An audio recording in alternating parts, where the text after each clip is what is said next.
പ്രമേയുഗ cinema കണ്ടു കഴിഞ്ഞ ഉടൻ തന്നെ ഞാൻ നമ്മുടെ ജോഫിച്ച ഇബ്രാഹിം കുട്ടിയുടെ സുഹൃത്താണ്. ഞാൻ ഒരു മെസ്സേജ് ഇട്ടു, മമ്മൂട്ടി രോഗാവസ്ഥയിലാവും, ഇത് അപകടമാണ്.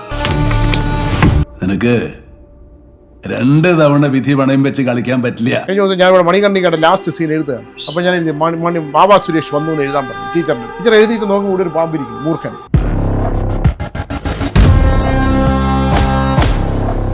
ഒരു പാവം യക്ഷി എന്ന ആ കൺസെപ്റ്റും അനന്തഭദ്രവും എങ്ങനെയാണ് കണക്ട്? അനന്തഭദ്രൻ നോവൽ വായിച്ചാൽ തമ്മിണി എന്ന് പറഞ്ഞൊരു പാവ യക്ഷിയുണ്ട്. ആരെയും കൊല്ലില്ല, ചോര കുടിക്കില്ല, ഒന്നും ചെയ്യില്ല.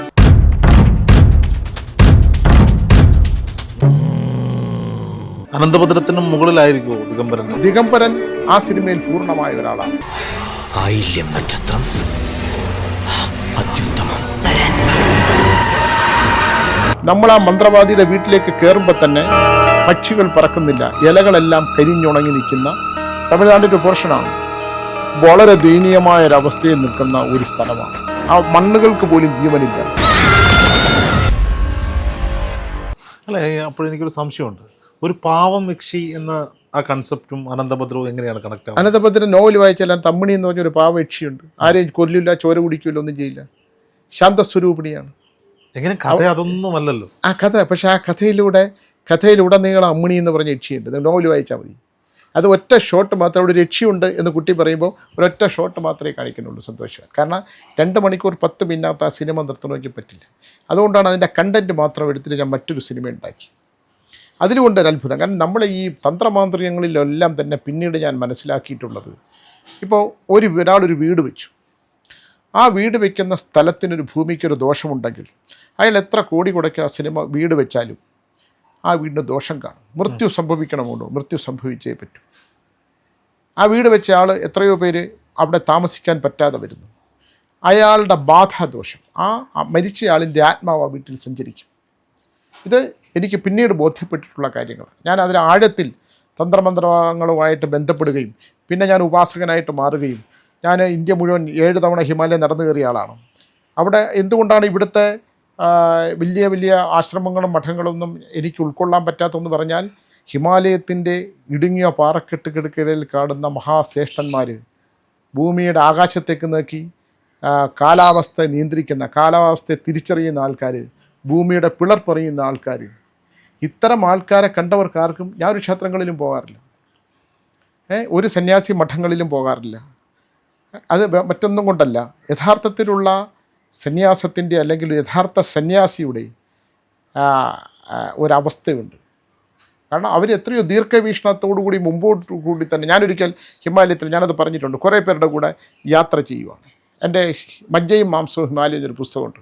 മജ്ജ, മാംസം, മാംസത്തിൻ്റെ പുറത്ത് ഉജ്ജിക്കുള്ളിലെ അതാണ് ജഡാവസ്ഥ, ജഡം, അതാണ് ആ പുസ്തകത്തിൻ്റെ പേര്. അത് ഹിമാലയ യാത്രകളാണ്. നമ്മൾ ഒരു ടൂറിന് വേണ്ടിയിട്ടോ അല്ലെങ്കിൽ ഡൽഹിയിൽ വണ്ടി ഇറങ്ങി ഹെലികോപ്റ്ററിൽ ഹിമാലയത്തിൽ പോയിട്ടോ അല്ല ഹിമാലയം കണ്ടു എന്ന് പറയേണ്ടത്.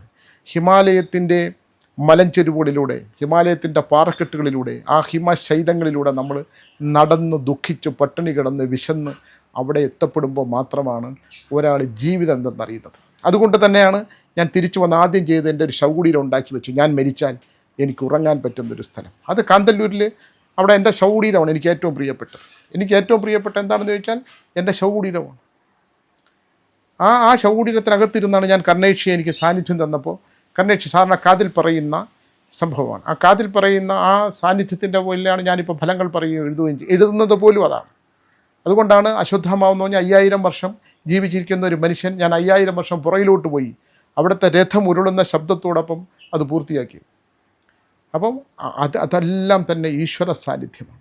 അനന്തഭദ്രം എന്ന് പറയുന്ന നോവലും അതിലെ കഥാപാത്രങ്ങളും അതിലെ ദിഗംബരൻ എന്ന് പറയുന്ന കഥാപാത്രം പോലും അത് എന്നോ ഈ ഭൂമിയിൽ ഇപ്പോഴും അപ്രത്യക്ഷമായി നിൽക്കുന്ന ഒരു തന്ത്രമാന്ത്രികങ്ങളിൽ അജ്ഞേയനായ ഒരു മനുഷ്യനാണ്. അത് ഭൂമിക്കടിയിലാകാം, ഭൂമിക്ക് മുകളിലാകാം, ആകാശത്തിനും അപ്പുറത്താകാം. പക്ഷെ ദിഗംബരൻ എന്ന് പറയുന്ന ആൾക്ക് മരണമില്ല. ഇപ്പം ഞാൻ ദിഗംബരത്തിൻ്റെ സ്ക്രിപ്റ്റ് എഴുതി തീർന്നേ ഉള്ളൂ. ദിഗംബരൻ സിനിമയാവാണ്. അപ്പോൾ അതിൻ്റെ ആ സ്ക്രിപ്റ്റ് ഞാൻ 5 വർഷം എടുത്തു. 4 ദിവസം കൊണ്ട് എഴുതിയ നോവലും 5 ദിവസം കൊണ്ട് എഴുതിയ തിരക്കഥയും സന്തോഷിൻ്റെ വീട്ടിൽ നിന്നായതാണ്. 5 ദിവസമാണ്. 5 ദിവസം കൊണ്ട് ഫുൾ തിരക്കഥ പൂർത്തിയാക്കി. ഞാൻ എഴുതി കൊടുക്കുന്ന ഓരോ സീനും പുള്ളി അപ്പം തന്നെ കമ്പ്യൂട്ടറിലോട്ട് കയറ്റുമായിരുന്നു. അപ്പോൾ 5 ദിവസം കൊണ്ട് എഴുതി ഇതിനേക്കാൾ ഒപ്പരം 5 വർഷം എടുത്തു. എന്താണ്, കാലം മാറി, കഥാപാത്രങ്ങളും മാറി, പക്ഷേ ദിഗംബരൻ എന്ന് പറയുന്ന ഒരു കഥാപാത്രത്തിനെ ഞാൻ വീണ്ടും ഇവിടെ ഇരുന്ന ഈ വീട്ടിലിരുന്നാണ് എഴുതിയത്. വിവേക് തോമസ് അതിരൻ എന്ന് പറയുന്ന സിനിമയുടെ സംവിധായകനാണ്. ഭയങ്കര ഞാൻ കണ്ടിട്ടുള്ള അതിൽ വളരെ അഡ്വാൻസ്ഡ് ആയിട്ടുള്ള സിനിമ നോക്കിക്കാണുന്ന ഒരാളാണ്. ചുമ്മാ ഒരു പ്രൊഡ്യൂസർ വന്ന് ആദ്യം ചോദിക്കും കൺഫേം ആണെങ്കിൽ മാത്രമേ കഥ വായിക്കൂ എന്ന് പറയുന്ന ഒരാൾ.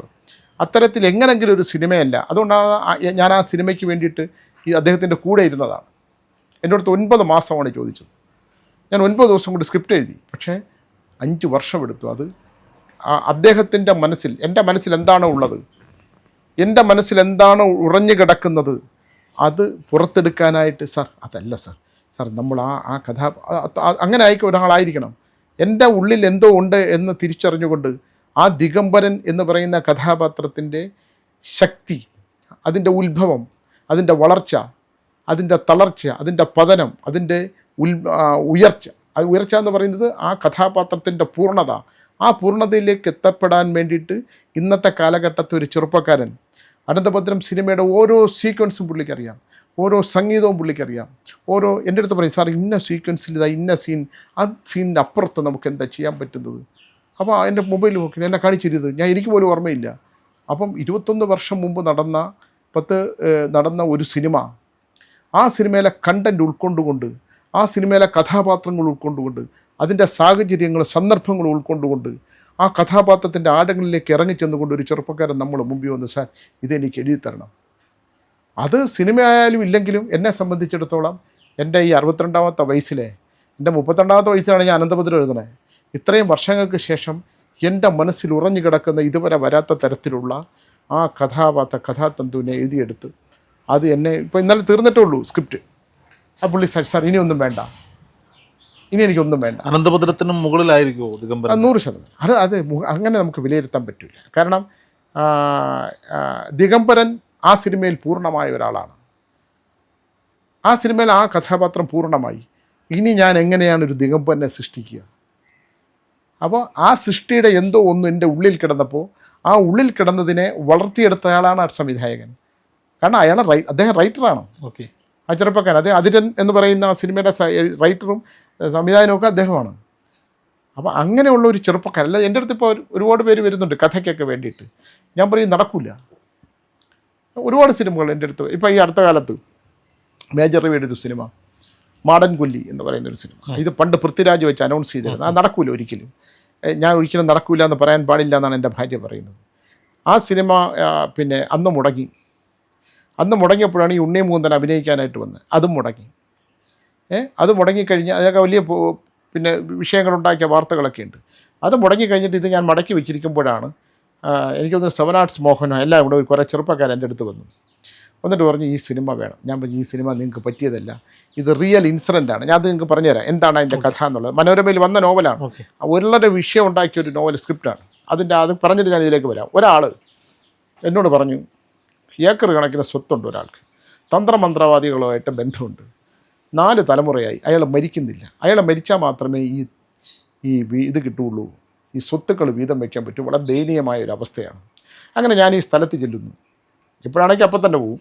അന്ന് ഒരു 2 ദിവസം കഴിഞ്ഞിട്ടാണ് ചെല്ലുമ്പോൾ നമ്മൾ ആ മന്ത്രവാദിയുടെ വീട്ടിലേക്ക് കയറുമ്പോൾ തന്നെ പക്ഷികൾ പറക്കുന്നില്ല, ഇലകളെല്ലാം കരിഞ്ഞുണങ്ങി നിൽക്കുന്ന തമിഴ്നാടിൻ്റെ ഒരു പോർഷനാണ്. വളരെ ദയനീയമായൊരവസ്ഥയിൽ നിൽക്കുന്ന ഒരു സ്ഥലമാണ്. ആ മണ്ണുകൾക്ക് പോലും ജീവനില്ല, ഒരു ചെടി തളിർക്കത്തില്ല. എന്ന് പറഞ്ഞാൽ ആ തന്ത്രമാന്ത്രികൾ നടത്തിയിരുന്ന അയാളുടെ ശക്തിയാണ്. നമ്മളിത് കേൾക്കുമ്പോൾ അന്ധവിശ്വാസമായിട്ട് തോന്നും. ഞാൻ ആ വീട്ടിലെത്തുമ്പോൾ കാണുന്നത് വർഷങ്ങൾ പഴക്കമുള്ള ഒരു പൊളിഞ്ഞ വീടിൻ്റെ പുറകിൽ ആടുകളൊക്കെ കെട്ടി എൻ്റെ സൈഡിൽ ഒരു കയറ്റ് കെട്ടിൽ ഒരാൾ കിടക്കുകയാണ്. എൻ്റെ പുറകിൽ വശത്തെ തങ്കമണി എന്നാണ് ആ പെൺകുട്ടിയുടെ പേര്. എന്നെ പുറകെ കൊണ്ടുപോയി. ഞാനിത് പറഞ്ഞിട്ടുണ്ട്, ഒറ്റ ഒരു സ്ഥലത്ത് മാത്രമേ ഈ കഥ പറഞ്ഞിട്ടുണ്ട്. അവിടെ ചെന്നപ്പോൾ ഒരു അസ്ഥികൂടമായിട്ട് ഒരാൾ കിടക്കുന്നു. ഇയാൾ മരിക്കില്ല. പുള്ളി ഇങ്ങനെ കണ്ണ് തുറന്ന് നോക്കി. ഭയങ്കര മാന്ത്രികനായിരുന്നു. തമിഴ് പേരാണ്, ഞാൻ പറയുന്നില്ല. അപ്പോൾ ഞാൻ കുറച്ച് നേരം ഇങ്ങനെ നോക്കി. അന്ന് ഇത്രയും എനിക്ക് ഫലങ്ങൾ പറയാനുള്ള അവസ്ഥകളൊന്നും ഉണ്ടോ എന്ന് എനിക്ക് അറിഞ്ഞുകൂടാ. പക്ഷേ എൻ്റെ മനസ്സിലിങ്ങനെ തോന്നിയിട്ട് ഞാൻ പറഞ്ഞു, ഇദ്ദേഹത്തിൻ്റെ മുട്ടിലിങ്ങനെ പിടിച്ചിട്ട് ഞാൻ പറഞ്ഞു ഈ മുട്ടിനകത്ത് എന്തോ ഒന്ന് സാധനമുണ്ട്, അതെടുത്ത് കളഞ്ഞാൽ ഇദ്ദേഹം മരിക്കുന്നു. ഇദ്ദേഹം മരിക്കണമെങ്കിൽ നിങ്ങൾ കൊല്ലാൻ പാടില്ല, കൊന്നാൽ ഇതിവിടെ ഇങ്ങനെ ഒരു സംഭവം ഉണ്ടാകും. അതാണ് അദ്ദേഹത്തിൻ്റെ തുടയ്ക്കുള്ളിൽ കിടന്ന തകിടാണ് മാടൻകൊല്ലി എന്ന സിനിമ, ആ നോവൽ. ഈ പെൺകുട്ടിയെ ഞാൻ എൻ്റെ ഭൗതികമെല്ലാം ഉപേക്ഷിച്ച് കളഞ്ഞ് ഞാൻ പളനിയിൽ സ്വാമിയും സന്യാസിയോട് പാണ്ടക്കെട്ടുമായിട്ടിരിക്കുമ്പോൾ ഈ പെൺകുട്ടി പടി കയറി ഭസ്മമൊക്കെ തേച്ച് വരുന്നു. അവൾ പടി കയറി നോക്കിയിട്ട് എന്നെ ഇങ്ങനെ തിരിഞ്ഞ് നോക്കിയിട്ട് പോയി. ഇത്രയേ ഉള്ളൂ. അതിൻ്റെ ബാക്കിയൊന്നും എനിക്ക് അറിഞ്ഞൂടാ. ഇത് ഞാൻ വന്ന് നോവലായിട്ട് എഴുതി, സർപ്പസത്രം എന്ന് പറഞ്ഞ നോവലിൽ. ഈ സ്ക്രിപ്റ്റ് എഴുതിയത് മുതൽ പ്രശ്നമാണ്. വൈശാഖ് മൂവീസ് ഒന്ന് ആലോചിക്കണം. ഒന്ന് വല്ല കുഴപ്പമുണ്ടോ? Major Ravi director, Prithviraj advance വാങ്ങിച്ചു, പിന്നെ എസ് ജയചന്ദ്രൻ മ്യൂസിക് ചെയ്തു, ഗിരീഷ് പുത്തഞ്ചേരി പാട്ട് എഴുതിയിട്ട് ഒരു ദിവസം എൻ്റെ അടുത്തൊന്ന് പറഞ്ഞ് ഈ പടം ഉണ്ടല്ല നിങ്ങൾ ചെയ്യാൻ പോവാണ്, ഇതെല്ലാവരെയും കൊണ്ടേ പോവുള്ളൂ കേട്ടോ. കാരണം പുള്ളി പറഞ്ഞു എനിക്ക് ജീവിതത്തിൽ ആദ്യമായിട്ട് സ്തംഭനം വന്ന് പാട്ട് ഗുരുവായൂർ വെച്ചാണ്. അന്ന് എനിക്കൊന്ന് വാദുഷയോ ആരൊക്കെയാണ് അന്നത്തെ പ്രൊഡക്ഷൻ പിള്ളേർ അതൊക്കെ പിന്നീട് പ്രൊഡക്ഷൻ കണ്ടുകൊണ്ടായി. ഞാൻ ചോദിച്ചു എന്താ പ്രശ്നമെന്ന് ചോദിച്ചു. നിങ്ങൾ ഈ കഥ എഴുതരുത്. ആര്? ഗിരീഷ് പുത്തഞ്ചേരി എൻ്റെ അടുത്ത് പറഞ്ഞു എനിക്ക് എഴുതാൻ പറ്റുന്നില്ല, ഈ കഥയ്ക്ക് എന്തോ പ്രശ്നമുണ്ടെന്ന് പറഞ്ഞു. എന്തായാലും ആ സിനിമ മുടങ്ങി. വൈശാഖ് മൂവീസ് പിന്നെ സിനിമ ഇതെല്ലാം പോയി. ഉണ്ണിമൂന്തൻ പിന്നെ സംവിധായകനൊക്കെ പിന്നെ നടനൊക്കെ ആയി. ഈ സെവൻ ആർട്സ് മോഹൻ എന്നെ വാടക കെട്ടിടത്തിൽ ഞാൻ താമസിക്കുമ്പോൾ കുറേ പ്രൊഡക്ഷൻ പിള്ളേരുമായിട്ട് വന്നു. ഇവർ സിനിമ ചെയ്യാൻ പോവാം. ചോദിച്ചു ഏതാണ് കഥ? മാടൻകൊല്ലി. ഇത് ചെയ്യരുത്. നിങ്ങൾ തമ്മിൽ പിരിയെന്ന് മാത്രമല്ല നിങ്ങളൊക്കെ ബദ്ധ ശത്രുക്കളാവും. പിന്നെ ഈ സ്ക്രിപ്റ്റും കൊണ്ട് ഒരിക്കലും നിങ്ങൾ മൂകാംബിയയിൽ പോരുന്നു. എൻ്റെ സ്ക്രിപ്റ്റാണ്, നിങ്ങൾ വളരെ സൂക്ഷിക്കണം. ഇവർ കൊണ്ടുപോയി എനിക്ക് 3 ലക്ഷം രൂപ അഡ്വാൻസ് തന്നു. ഈ സ്ക്രിപ്റ്റും കൊണ്ടുപോയി. ഇവർ തമ്മിൽ അടിവെച്ച് പിരിഞ്ഞ് വണ്ടി അപകടം ഉണ്ടായി, അതവിടെ വെച്ച് നിന്നു. ഇതും കഴിഞ്ഞിട്ട് ഈ അടുത്ത കാലത്ത് മേജർ രവി വീണ്ടും അയാളുടെ മനസ്സിൽ ഈ സിനിമ പോവില്ല. എന്നെ വിളിച്ചു, എന്നെ എടാ മോനെ എന്നെ വിളിക്കുള്ളൂ. എടാ മോനെ നീ ആ കഥ ഞാൻ രവിച്ചേട്ടാ ഈ സിനിമ വിട്ട് പിടിക്കുക, ഈ മാടൻകൊല്ലി നിങ്ങളുടെ മനസ്സിൽ നിന്ന് എടുത്ത് കളയിൽ കേൾക്കില്ല. ഇവിടെ ഹിന്ദിയിലെ 2 പ്രൊഡ്യൂസർമാർ വന്നു. എനിക്ക് 5 ലക്ഷം രൂപ അല്ല. അപ്പോൾ ഞാൻ പറഞ്ഞു ഇങ്ങനെ 2 പിള്ളേർക്ക് കൊടുത്തിട്ടുണ്ട്, അവരെല്ലാം അടിച്ചു പിരിഞ്ഞ് വണ്ടിയൊക്കെ പറഞ്ഞ് ബദ്ധ ശത്രുക്കളാണ്, കിട്ടുമോ എന്ന് എനിക്കറിയില്ല. അങ്ങനെ ഞാൻ ഒരു സംവിധായകനെ ഞാൻ കണ്ടുപിടിച്ച് ഈ പിള്ളേരെ വരുത്തിയപ്പോൾ തകർന്ന് തരിപ്പണമായി ആ പിള്ളേർ. ഞാൻ എന്ത് വേണമെന്ന് ചോദിച്ചു. അപ്പോൾ ദയനീയമാണ് അവരുടെ അവസ്ഥ. അപ്പം ഞാൻ അവരോട് പറഞ്ഞു 5 ലക്ഷം രൂപ അവർക്ക് കൊടുത്തേക്ക്, എനിക്ക് വേണ്ട, അവരുടെ അക്കൗണ്ടിലേക്ക് കൊടുത്തേക്കുക, റൈറ്റ് അവർ തരും, നിങ്ങളെടുത്തോളൂ. അങ്ങനെ 5 ലക്ഷം രൂപ അവർക്ക് സെറ്റിൽ ചെയ്ത് ഈ റൈറ്റ് ഇവർക്ക് മേടിച്ചു കൊടുത്തു. അവിടെ നിന്ന് ആ സിനിമ നിങ്ങൾ വിശ്വസിക്കൂ. ഇത് മേജർ രവി ജീവിച്ചിരിപ്പുണ്ട്, ആ ഹിന്ദി പ്രൊഡ്യൂസർമാരുണ്ട്, അതിൻ്റെ ബാക്കിയുള്ള ആൾക്കാരുണ്ട്. ഇത് ചില കഥകൾ ഞാൻ ചില സിനിമകൾ പറയും. ഇപ്പം ഞാൻ മണികർണിക എന്ന് പറഞ്ഞൊരു നോവൽ എൻ്റെ മനോരമയിൽ വന്നു, നാഗത്തിൻ്റെ കഥയാണ്. അപ്പോൾ അത് ഞാൻ തിരക്കഥ കംപ്ലീറ്റ് സ്ക്രിപ്റ്റ് കഴിഞ്ഞതാണ്. ഇത് പലരും എടുക്കാനായിട്ട് വന്നു. ഞാൻ ഹിമാലയത്തിൽ വെച്ച് നടന്ന ഒരു ഇൻസിഡൻ്റാണത്, ഒരു നാഗത്തിൻ്റെ. കാരണം ഞാൻ കേദാറിൻ്റെ താഴ്വരയിൽ ഇത് മനോരമയുടെ ഇത് തുടങ്ങുന്ന സമയത്ത് ഞാനത് പറഞ്ഞിട്ടുണ്ട്. അവിടെ ഒരു പൊളിഞ്ഞ ഈ പഞ്ചപാണ്ഡവരങ്ങണ്ട് ചെളി കൊണ്ട് പറഞ്ഞിട്ട് ഒരു ക്ഷേത്രം ഇപ്പോൾ ഉണ്ടോ എന്ന് എനിക്ക് അറിഞ്ഞുകൂടാ. ഞാൻ അവിടെ പോയി ഇങ്ങനെ വെറുതെ തൊഴും. പ്രാന്തൻ ആരും ഇല്ലല്ലോ. തിരിച്ച് ജീവനോടെ തിരുവനന്തപുരത്തേക്ക് വരാൻ പറ്റില്ല, നാട്ടിലേക്ക് വരാൻ പറ്റുമെന്നറിയില്ല.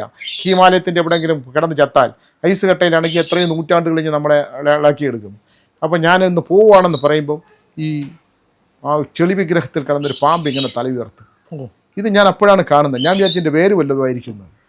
ഇതാണ് കഥ. ഇതാണ് മണികർണിക എന്ന് പറയുന്ന നാഗലോകത്തുനിന്ന് ഒരു നാഗം അതിൽ കിടക്കുകയും ആ നാഗം പിന്നെ എന്നെ പിന്തുടരുന്നതാണ് കഥ. ഈ സബ്ജക്റ്റ് ചെയ്യാനൊരാൾ വരും. നാഗത്തിൻ്റെ കഥകൾ എപ്പോഴും ചെയ്യുമ്പോൾ വളരെ ശ്രദ്ധിക്കണം. കാരണം ഉദാഹരണത്തിന് എന്നെ കാണാൻ ഒരാൾ വന്നു, ഒരു പയ്യൻ, ഞാൻ ഫലം പറഞ്ഞുകൊണ്ടിരിക്കും. വന്നപ്പോൾ ഞാൻ പറഞ്ഞു നിന്നെ ഇന്ന് ശിവരാത്രിയാണ്, നിന്നെ ഇന്ന് പാമ്പ് കുത്തും, നീ നേരെ കുമാരകോവിൽ പോയി നിന്നോളാൻ പറഞ്ഞു. അപ്പം പറഞ്ഞു സാർ ഞാൻ ബന്ധക്കോസ്, അതൊക്കെ ശരി തന്നെ, ഇയാൾ അവിടെ പോയി നിന്നോളാൻ പറഞ്ഞു. ഇയാൾ പൂർവ്വജന്മത്തിൽ ഇയാൾ അവിടെ കാവൽക്കാരായിരുന്നപ്പോൾ ഒരു പാമ്പിനെ അടിച്ചു വന്നിട്ടുണ്ട്, അത് ഇന്ന് അവിടെ വരും, അല്ലാതെ എവിടെ നിന്നാലും ഇയാളെ പാമ്പ് കുത്തും. ഇന്നലെ എന്നെ വിളിച്ചിരുന്നവൻ. അപ്പോൾ ഇയാളെ കുമാരകോവിലിൽ പോയി, ഇയാളുടെ സുഹൃത്തുമുണ്ട്, അതിനകത്തിട്ട് ഇവനെ നാഗം സ്പർശിച്ചു. വീഡിയോ ഉണ്ട്. കൊത്തിയെന്നാണോ പറയണത്, പക്ഷെ കൊത്തിയിട്ടില്ല. ആശുപത്രി കൊണ്ടുപോയി, കുമാരകോവിലിനകത്താണ്. അപ്പോഴാണ് പറയുന്നത് എൻ്റെ മുറിയുടെ താഴെ വരുന്നിങ്ങനെ വെയിറ്റ് ചെയ്യായിരുന്നു. കഴിഞ്ഞ ആഴ്ച ഞാൻ വേറൊരു വീഡിയോ ചെയ്തിരുന്നു, ഒരാളെ കുത്തും എന്ന് പറഞ്ഞാൽ കൊത്തി, പാമ്പ് വെയിറ്റ് ചെയ്ത് കൊത്തും. അങ്ങനെയാണ് ഇത് വേറൊരു വലിയ സബ്ജക്റ്റാണ്. ഞാൻ ഇതിൻ്റെ പുറകെ പോകുന്ന ഒരാളെന്ന് ഇവിടെ ബാബാ സുരേഷ് വരും. കഴിഞ്ഞ ദിവസം ഞാൻ ഇവിടെ മണികർണികയുടെ ലാസ്റ്റ് സീൻ എഴുതുകയാണ്. അപ്പോൾ ഞാൻ എഴുതി ബാബാ സുരേഷ് വന്നു എന്ന് എഴുതാൻ പറഞ്ഞു ടീച്ചറിൻ്റെ അടുത്ത്. ടീച്ചർ എഴുതിയിട്ട് നോക്കുമ്പോൾ ഇവിടെ ഒരു പാമ്പിരിക്കുന്നു, മൂർഖൻ. ഈ ഇവിടെ എല്ലാം ചെടിയായിരുന്നു, ഇലയെ ചുറ്റി ഇങ്ങനെ ഇരിക്കുന്നു. ഞാൻ അങ്ങനെ തന്നെ നിർത്തി. ഞാൻ നിർത്തിയിട്ട് നോക്കി ടീച്ചറെ ഓടി അകത്തോട്ട്. ഞാൻ ബാബാ സുരേഷിനെ വിളിച്ചു, ആരെന്ന് പറഞ്ഞില്ല. ഇവിടെ വന്നോടൻ സുരേഷ് പറഞ്ഞു സാറേ ഞാൻ പിടിക്കില്ല. അതെന്താ? സാറിൻ്റെ പാമ്പില്ല, ഞാൻ പിടിക്കില്ല. ഞാൻ എൻ്റെ മടിയിലൊരു പാമ്പ് കയറി എന്നത് അവനറിയാം. ഞാൻ ലയൺസ് പാർക്കിൽ നെയ്യാറ്റിക്ക് ലയൺസ് പാർക്കിൽ ആ 2ാമത്തെ മകനെ ഇരുത്തിക്കൊണ്ട് ഞാൻ പോവുകയാണ്. ഒരു പാമ്പ് വണ്ടിക്കകത്തൂടെ കയറി എൻ്റെ മടിയിലിങ്ങനെ നിന്ന്. ഞാൻ കുട്ടിയുടെ ബാക്കി എല്ലാവരും കണ്ടു. ഞാൻ മുഖം പൊട്ടി പുറത്തോട്ട് നോക്കിയിരുന്നു. അത് ഇറങ്ങിപ്പോയി. അപ്പോൾ സുരേഷിനറിയാം. ആ നാഗവുമായിട്ട് ബന്ധപ്പെട്ടിട്ടുള്ള ഇതൊക്കെ ഞാൻ പറയുന്നത് ഇവരൊക്കെ ജീവിച്ചിരിപ്പുണ്ട്. ഇത് ക്രിയേറ്റ് ചെയ്ത കഥകളൊന്നുമല്ല. അദ്ദേഹം പിടിച്ചില്ല. ഞാൻ അവസാനം ചെടിയെല്ലാം മുറിച്ചു കളഞ്ഞു. എഴുതിക്കൊണ്ടിരിക്കുന്ന സമയത്താണ് ആ സബ്ജക്റ്റ്. ഇപ്പം നാളെ ഞാൻ ജീവിച്ചിരിക്കുമ്പോൾ ആ സബ്ജക്റ്റ് വരുമെന്ന് എനിക്ക് അറിഞ്ഞുകൂടാ. പക്ഷെ അതിൻ്റെ ഞാൻ ഫുൾ സ്ക്രിപ്റ്റ് തയ്യാറാക്കി അതിന് അർഹതയുള്ള ഒരാൾ വരും. നാഗത്തിൻ്റെ കഥകൾ ചെയ്യാൻ പറ്റുന്ന ആൾ വരും. ഭ്രമയുഗം എന്ന് പറയുന്ന സിനിമ, ഭ്രമയുഗം സിനിമ കണ്ടു കഴിഞ്ഞ ഉടൻ തന്നെ ഞാൻ നമ്മുടെ ജോഫിച്ചായൻ ഇബ്രാഹിം കുട്ടിയുടെ സുഹൃത്താണ്. ഞാൻ ഒരു മെസ്സേജ് ഇട്ടു, മമ്മൂട്ടി രോഗാവസ്ഥയിലാവും, ഇത് അപകടമാണ്.